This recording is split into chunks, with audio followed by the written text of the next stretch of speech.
What's up everybody? Kembali lagi dengan saya. Kita ngobrolin obrolan yang rumit. Anggap aja ini obrolan tingkat tinggi gitu aja ya. Nah, hari ini kita akan mereview sebuah artikel. Yang artikel ini diterbitkan tahun 2019 dan memiliki impact factor yang cukup tinggi. Jadi sangat berguna bagi kalian yang sedang nulis skripsi, tesis ataupun disertasi yang berkaitan dengan UMKM, kewirausahaan juga bisa, manajemen, ekonomi ataupun yang lain. Nah, artikel ini dipublish di Sage Publisher dan ditulis oleh Jana Smutler. Nah, langsung saja untuk mempersingkat waktu, ayo kita masuk ke abstraksinya dulu.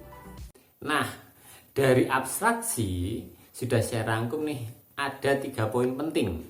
Yang pertama konten, fokus masalah, dan hasil penelitiannya.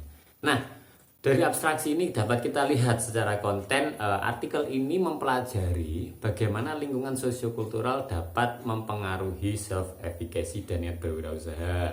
Nah, ada 3 variabel yang kita temukan di sini. Ada lingkungan sosiokultural, yang kedua ada self-efficacy, yang ketiga ada niat berwirausaha. Nah, kira-kira apa itu? Lingkungan sosiokultural itu kayak kultur atau budaya yang dianut dalam sebuah keluarga misalkan, atau kultur budaya yang dianut dalam sebuah negara misalkan.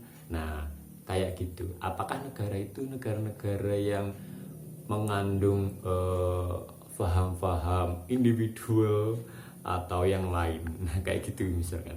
Nah, yang kedua ada self-efficacy. Nah, kira-kira apa teman-teman? Self-efficacy ini singkatnya kayak kemampuan diri untuk meyakini kalau aku bisa melakukan tugas tertentu. Nah, kepercayaan diri untuk sukses melakukan tugas tertentu. Nah, ini dinamakan afirmasi diri katanya. Nah, ini di dalam dunia kognitif dinamakan self-efficacy. Nah, kayak gitu.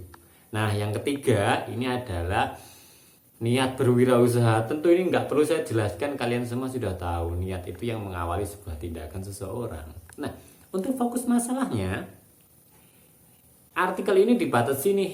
Tujuannya apa? Agar tidak melebar bahas ke sana, nggak perlu. Nah, oleh karena itu artikel ini dibatasi hanya berorientasi pada budaya individu dan budaya kolektif yang mempengaruhi wirausahawan. Nah, kayak gitu. Nah, mungkin nggak banyak dari kalian yang tahu kalau dunia ini sebenarnya sedang digempur 2 paradigma besar.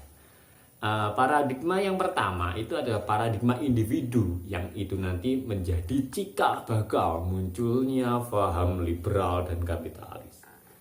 Nah, sedangkan paradigma kolektif ini nanti adalah cikal bakal munculnya paham sosial komunis. Nah, kita nanti nggak akan bahas itu terlalu dalam. Nanti kita bahas di artikel-artikel selanjutnya. Akan kita review yang bahas terkait paradigma itu. Nah, pada slide yang ketiga ini sudah saya rangkum terkait kontribusi artikel terhadap dunia secara luas. Nah, ada 3 poin nih yang saya rangkum. Yang pertama, sosiokultural dekat dan jauh. Artinya, artikel ini memberikan kontribusi pada penambahan literatur global. Literatur apa? Literatur yang menyuguhkan perkawinan antara 2 disiplin ilmu yang berbeda. Yang pertama dunia psikologi, yang kedua dunia kewirausahaan. Nah, 2 itu dikawinkan sehingga muncullah sebuah artikel ini. Jadi itu cukup inovatif juga. Nah, terus yang kedua ada penggabungan data. Data yang diambil dari artikel ini ada data dari GEM, Globo, dan Bank Dunia. Nah, tujuannya apa kira-kira? Tujuannya jika banyak data yang diambil, maka data itu nanti dapat memiliki probabilitas yang tinggi. Agar apa? Agar dapat diterapkan di berbagai negara dengan kultur yang berbeda. Terus yang ketiga, artikel ini menawarkan ide kepada pemerintah dalam membuat kebijakan publik yang berkaitan dengan peningkatan wirausaha secara efektif.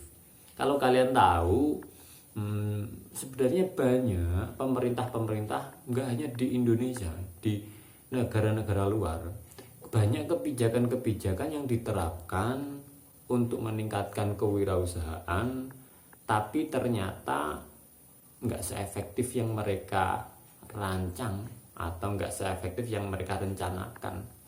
Nah, ternyata artikel ini menyelidiki itu. Apa itu permasalahannya? Ternyata permasalahannya adalah kebijakan yang diterapkan itu tidak sesuai dengan kultur budaya setempat. Itulah yang menyebabkan kebijakan-kebijakan itu kurang efektif gitu. Nah, artinya apa? Artinya artikel ini memberikan sebuah konten untuk memasukkan ide kepada pemerintah agar mereka lebih mempertimbangkan kultur budaya di dalam mengaplikasikan kebijakan mereka. Sebenarnya kewirausahaan itu tidak hanya serta-merta proses jual beli. Artinya orang yang berdagang, orang yang menjual sebuah barang atau jasa, dia dinamakan kewirausahaan. Gak hanya sebatas itu, tapi di dalam artikel ini dia mengutip, Smutler ini mengutip dari pendapatnya Miller tahun 1982 yang memandang kewirausahaan itu sebagai konsep multidimensi yang mencangkup tindakan seseorang yang berkaitan dengan inovasi, pengambilan resiko, dan tindakan proaktif. Nah, ini artinya kewirausahaan itu kemampuan seseorang di dalam membaca situasi yang terjadi di masa depan. Nah, ketika dia sudah tahu situasi di masa depan, lalu dia mencoba menghadirkan di zaman sekarang, itu dinamakan sebagai kewirausahaan.